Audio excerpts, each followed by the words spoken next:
Au nom du Père, du Fils, Saint-Esprit, un seul Dieu, Amen, que sa bénédiction repose sur nous tous. L'évangile de ce jour explique ou il expose l'attitude de l'homme vis-à-vis du salut. Il y a deux genres de gens. Il y a ceux qui acceptent le salut, qu'ils peuvent comprendre, concevoir le salut. Il y a des gens qui refusent. C'est comme exactement ce que le Christ nous a dit à propos des brebis et des boucs. Il a classifié les gens entre brebis qui suivent le berger, qui laissent l'Esprit de Dieu œuvrer en lui, et il y a les boucs qui refusent. Je vais vous rappeler ce qui était écrit selon saint Matthieu. Toutes les nations seront rassemblées devant lui, devant le Christ, le jour du jugement. Il séparera les uns d'avec les autres, comme le berger qui peut facilement séparer les boucs et les brebis. Il mettra les brebis à sa droite et les boucs à sa gauche. Le roi dira à ceux qui seront à sa droite, « Venez, vous qui êtes bénis de mon Père, prenez possession du royaume qui vous a été préparé dès la fondation du monde. » Ensuite, il dira à ceux qui seront à sa gauche, « Retirez-vous de moi, maudits, allez dans le feu éternel qui a été préparé pour le diable et pour ses anges. » Donc les boucs, ce sont les gens qui vont refuser ce qu'on appelle les œuvres salutaires du Christ.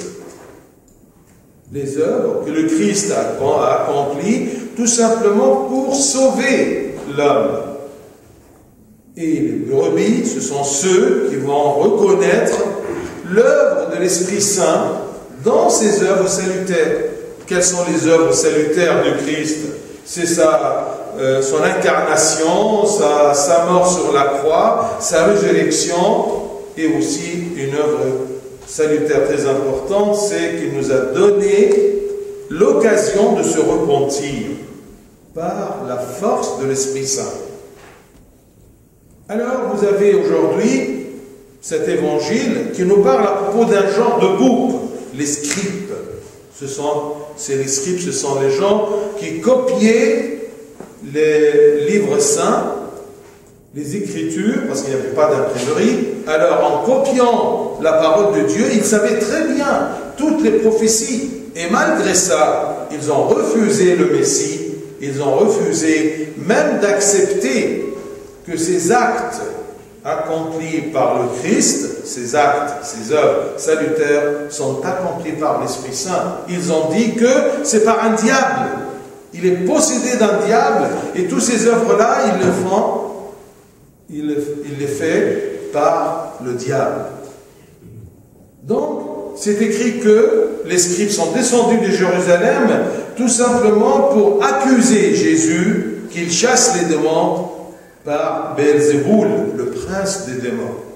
Le Christ a commencé à se défendre en expliquant que c'est évident qu'aucun royaume se divise sur lui-même peut persister.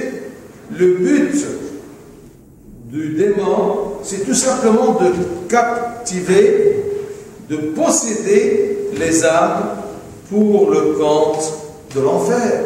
Alors comment les démons préfèrent capter les âmes? Il y a un autre démon qui dit, ah non, libérez cette âme-là de notre royaume, l'enfer. Ça ne marche pas.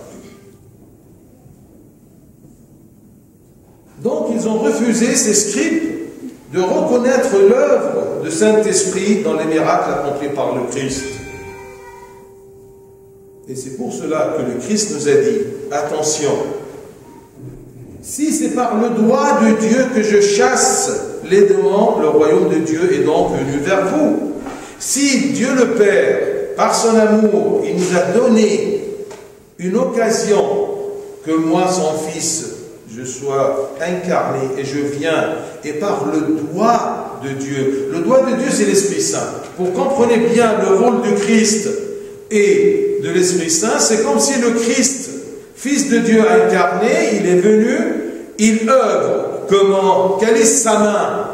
Eh bien, c'est l'Esprit Saint. C'est comme si Dieu, quand il veut œuvrer, quand il veut faire quelque chose, le Fils, quand il veut faire quelque chose, eh bien, c'est par le doigt de Dieu, c'est par la main de Dieu, c'est par l'Esprit Saint.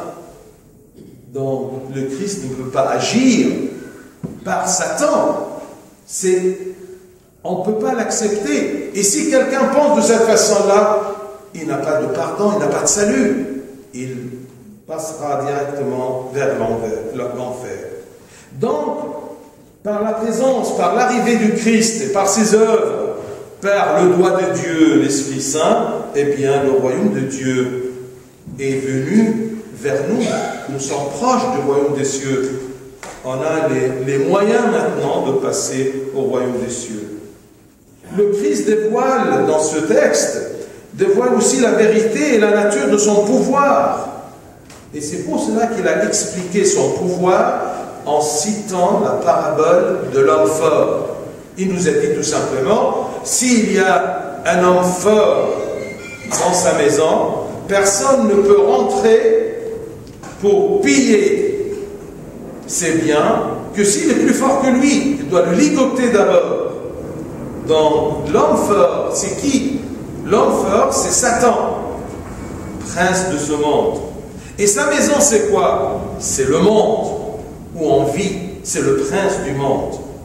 Et c'est bien, ce sont les âmes captivées, possédées par cet homme fort, par Satan. Et le pilleur le plus fort, c'est qui? C'est le Christ. Il vient, il rentre dans ce monde-là et il libère ces âmes captives. Et avant de libérer ces âmes, il lie l'homme fort, Satan. C'est pour cela que les pères de l'Église nous disent toujours que Jésus peut lier Satan et libérer les âmes par la croix. Comment le Christ a fait ceci? Que par sa mort sur la croix, il a vaincu la mort et le royaume de Satan, le pouvoir de Satan. Qui peut accepter ce que je viens de dire? Personne tout seul peut accepter ceci que si il est guidé par l'Esprit Saint. C'est ça la force de compréhension, de sagesse donnée à l'homme pour qu'il puisse comprendre ces vérités divines. Et cet acte-là de lier le fort, de lier Satan, c'est expliqué dans l'Apocalypse, chapitre 20, quand c'est écrit « Puis je vis descendre du ciel un ange », cet ange-là c'est le Christ, qui avait la clé de l'abîme, de l'enfer, et une grande chaîne dans sa main. Il saisit le dragon, le serpent ancien, qui est le diable. Ça, c'est tous les synonymes de cet homme fort. Il saisit le dragon, le serpent ancien, qui est le diable et Satan, et il le lia pour pouvoir piller ses biens, ses âmes qu'il a possédées. Donc, le Christ a lié Satan par la croix. Et c'est écrit aussi, Saint Paul nous a dit, aux Colossiens, il nous a dit que le Christ, tout ça je vous explique, la nature et le pouvoir du Christ, comment il a fait ça? Qu'est-ce qu'il a fait quand il est venu? Il a lié ce temps fort pour libérer les âmes de sa possession, pour qu'ils puissent se diriger vers le royaume des cieux. Et tout ça par le doigt ou la main forte de Dieu, l'Esprit Saint. C'est écrit, il a déjoué les dominations et les autorités. Il les a livrées publiquement en spectacle, en triomphant d'elles, de ses autorités, par la croix. C'est comme ça que Dieu, par l'incarnation de son Fils et sa mort, sa résurrection, il a pu lier cet homme fort.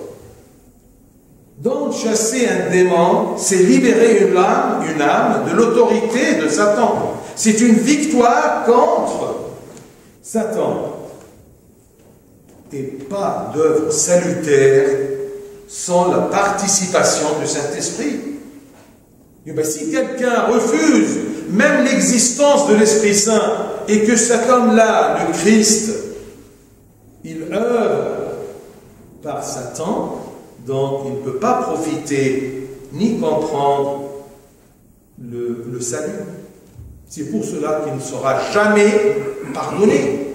S'il blasphème, blasphémer, c'est-à-dire dire des choses fausses contre des vérités divines, contre Dieu. Si tu dis quelque chose contre Dieu, eh bien c'est un blasphème.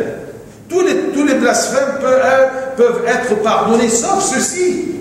La base, si tu refuses d'accepter l'Esprit Saint, par qui tu peux te rapprocher vers le Christ ou vers le repentir ou profiter de ses œuvres salutaires, tu ne pourras jamais, parce que tu as refusé cette force de sagesse, cette force de compréhension, cette force de guidance qui peut te guider vers le salut.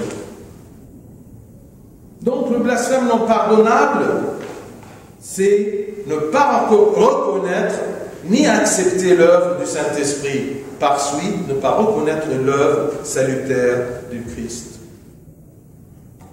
Et n'oublions pas que Saint Jean nous a dit: « Or, la vie éternelle, c'est qu'ils te connaissent, toi, le seul vrai Dieu et celui que tu as envoyé, Jésus-Christ. » Qui est Jésus-Christ? Est-ce que c'est un homme normal? Est-ce que c'est un prophète comme Moïse? Non, c'est un Messie, c'est un sauveur. C'est le Fils de Dieu incarné qui œuvre par le doigt de Dieu, qui œuvre par l'Esprit Saint. Même, regardez, si tu refuses l'Esprit Saint, sa présence en existence, c'est écrit que nul ne peut dire Jésus est le Seigneur si ce n'est par le Saint-Esprit. Si tu n'as pas cet Saint-Esprit, tu ne peux pas comprendre et tu ne peux pas dire que Jésus est Dieu, que Jésus est le Seigneur, que Jésus est le Sauveur qui va te libérer de la captivité de Satan. Donc, si tu refuses, si tu blasphèmes contre l'Esprit Saint, eh bien, tu n'auras jamais le pardon. Si tu refuses toute ta vie d'accepter et de reconnaître l'Esprit de Dieu qui œuvre dans les œuvres salutaires de Christ, tu ne pourras jamais être pardonné ni sauvé. Le péché impardonnable, donc, c'est blasphémer contre le Saint-Esprit, refuser et nier l'œuvre du Saint-Esprit dans les œuvres salutaires de Christ. Je répète, pour que ça soit clair dans votre tête. Donc, le blasphème, c'est le refus de la divinité du Christ. Si le Christ œuvre par Satan, donc ce n'est pas le Messie, ce n'est pas Dieu. Mais s'il œuvre par le Saint-Esprit, le doigt de Dieu, donc il est le Messie, à qui nous croyons et on le suit.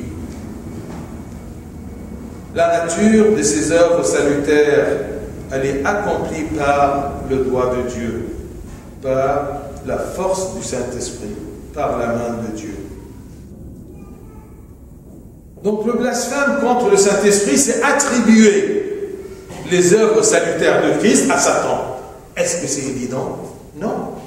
On ne peut pas être sauvé si on se comporte de cette façon-là. On se comporte comme les boucs qui refusent le salut, refusent le Saint-Esprit. Et c'est pour cela que durant les tropères, les prières de la Béa, en 3e heure, on demande que l'Esprit Saint, eh bien, il envahit nos cœurs et nos pensées pour que nous puissions suivre le Christ et comprendre qui est le Messie, de dire que Jésus est le Seigneur. 2e Jean, ce sont les brebis.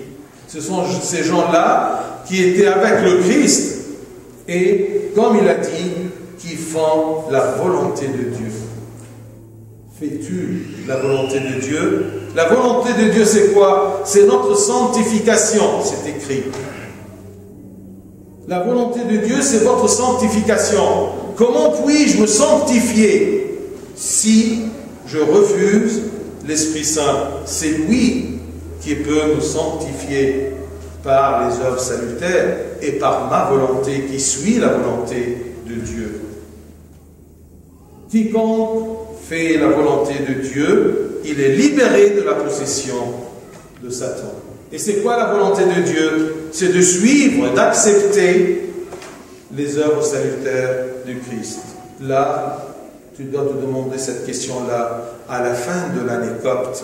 C'est pour cela qu'on a ces lectures. Es-tu des brebis qui s'intéressent aux œuvres de Christ salutaire, qui connaissent la valeur de ces œuvres, qui connaissent l'œuvre de l'Esprit Saint ou pas? Profites-tu de ces œuvres salutaires que le Christ nous présente ou pas?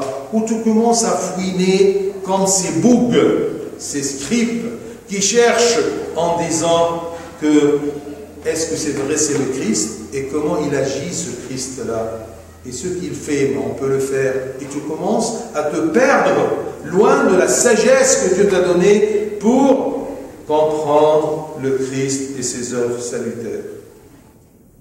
إنجيل النهارده بيشرح موقف الإنسان تجاه الخلاص. هل الإنسان بيفهم الخلاص ولا ما بيفهموش؟ هل بيستفيد من الخلاص ولا لا؟ هل هو من ضمن الخراف اللي ربنا هيحطهم على يمينه ولا من ضمن الجداء اللي هيحطهم على شماله؟ زي ما في متى قال لنا إنه ربنا حينئذ يجلس على كرسي مجده ويجتمع أمامه جميع الشعوب فيميز بعضهم من بعض كما يميز الراعي الخراف من الجداء، فيقوم الخراف عن يمينه والجداء عن شماله. يقول للخراف تعالوا يا مبارك يا أبي خشوا ملكوت السماوات المعد لكم، ويقول للشمال الجداء يقول لهم إيه؟ يا ملاعين اذهبوا عني إلى النار الأبدية المعدة لإبليس. إيه هم الجداء؟ النهارده يدونا صنف من هؤلاء الجداء اللي هم الكتبة، نزلوا من اورشليم عشان يشككوا في المسيح. الكتبة اللي عارفين الشريعة وعارفين النبوات وعارفين كل حاجة، ازاي يخطئوا؟ لانهم بكل بساطة رفضوا الروح القدس اللي يساعدهم على انه يفهموا ويقدروا اعمال المسيح الخلاصية. المسيح جه عشان يعمل باصبع الله، وهو يقول لنا إن كنت أنا بإصبع الله أخرج الشياطين فقد اقترب منكم ملكوت الله. طبعا انفتح قدامنا إمكانية إن احنا نروح ملكوت الله، اللي ربنا جه وتجسد ومات وقام من بين الأموات وصعد إلى السماوات وأعد لنا مكانا. كل هذه الأعمال تمت إزاي؟ تمت بالشيطان ببعلزبول؟ لا طبعا، تمت بالروح القدس بإصبع الله الذي نعتبره الروح القدس انه يد الله اللي بيعمل بيها المسيح. وعشان يفهمنا طبيعة سلطانه المسيح راح قايل المثال دوت انه لو واحد قوي عنده بيت، مين يقدر يخش وينهب امتعته؟ مين هو هذا الانسان القوي؟ هو الشيطان. وفين بيته؟ هو العالم، لان هو رئيس هذا العالم. الشيطان دوت يمتلك أمتعة، يمتلك نفوس، وده هدف الشيطان انه ياخد كل نفس ويوديها ويعدها للجحيم. فازاي يجي شيطان تاني يعمل عكس هدف المملكة دي؟ انقسمت مملكة في هدفها تسقط، مملكة الشيطان لسه ما سقطتش. فيبقى إذا مين هو القوي اللي يقدر يخش ويربط هذا القوي في بيته وينهب أمتعته ويخلص هذه النفوس اللي في قبضته؟ المسيح. بس ازاي المسيح بيعملها؟ تمام، بالروح القدس بإصبع الله. يبقى المسيح بيكشف لنا حقيقة وطبيعة سلطانه. مين يقدر يفهم طبيعة سلطان هذا المسيح إلا إنسان يترك الروح القدس يعمل في داخله عشان يفهمه ويقوده إلى معرفة هذه الحقائق الإيمانية، الحقائق اللاهوتية. ما هو التجديف عبارة عن إيه؟ إنك أنت تفكر أو إنك تقول حاجة ضد الطبيعة الإلهية، ضد الله، هو ده التجديف. ممكن تجدف على أي حاجة، لكن لما تجدف على الأساس اللي هو الروح القدس اللي بيساعدك على الفهم، يبقى ازاي تخلص؟ مش ممكن. لو أنت قعدت طول عمرك تجدف على الروح القدس وترفضه وترفض عمله فيك، يبقى إذا هتقضي حياتك كلها في الأرض في بيت هذا القوي ولا تتخلص من قبضته. لا يوجد عمل خلاصي بدون الروح القدس. ترفض الروح القدس ترفض كل عمل خلاص. عشان كده يوحنا يقول لنا هذه الحياة الأبدية. عاوز الحياة الأبدية؟ اعرف الله. هي أن يعرفوك أنت الإله الحقيقي وحدك ويسوع المسيح الذي أرسلته. مين اللي يساعدك على المعرفة دي؟ الروح القدس. عشان كده يقول لنا ليس أحد يقدر أن يقول يسوع رب إلا بالروح القدس. هو ده المعونة، هو ده يد الله اللي بتساعدك إنك تعرف إن هذا المسيح، هذا الإنسان اللي اسمه يسوع، ده المسيح، ده اللي هيخلصك. لو ترفض الكلام دوت وما توصلش إلى إدراكه لأنك رفضت وجدفت ضد الروح القدس طول حياتك، إذن ليس لك مغفرة. التجديف هو رفض لاهوت المسيح وإنكار طبيعة أعماله الخلاصية. إنك بتقول لا ده ببعلزبول، ده ما فيش روح قدس. تجدف على الروح القدس يبقى أنت جدفت على كل حاجة، يبقى مالكش طريق للخلاص. دول الجدال زي الكتبة. لكن الخراف هو اللي طلع المسيح وقال هذا هو أبي وأمي وهذا هم أخوتي وأمي. من هم الذين يعملون إرادة الله؟ الذين يصنعون إرادة الله. مش ممكن تعمل إرادة الله وتتبع إرادة الله وتخضع إرادتك لإرادة الله إلا بالروح القدس. لو رفضت الروح القدس هتقدر تتبع إرادة الله إزاي؟ إرادة الله هي خلاصكم أو هي قداستكم. دي إرادة الله مكتوبة كده، إرادة الله التي هي قداستكم. إزاي تتقدس وأنت ترفض الروح القدس اللي بيساعدك على هذا التقديس وهذا الخلاص؟ إذن اسأل نفسك دايما، هل أنا من الخراف الذين يتبعون إرادة الله وأصنع إرادة الله بقوة الروح القدس وأتبع المسيح بقوة الروح القدس، ولا أنا من الجداء؟ ولا أعوذ بالله إنك تكون من الجداء الذين يجدفون ضد الروح القدس. إله السماء يعطينا هذه النعمة، نعمة الروح القدس التي بها نتبع المسيح وتكون إرادتنا تابعة لإرادة المسيح. له المجد الدائم إلى الأبد. آمين.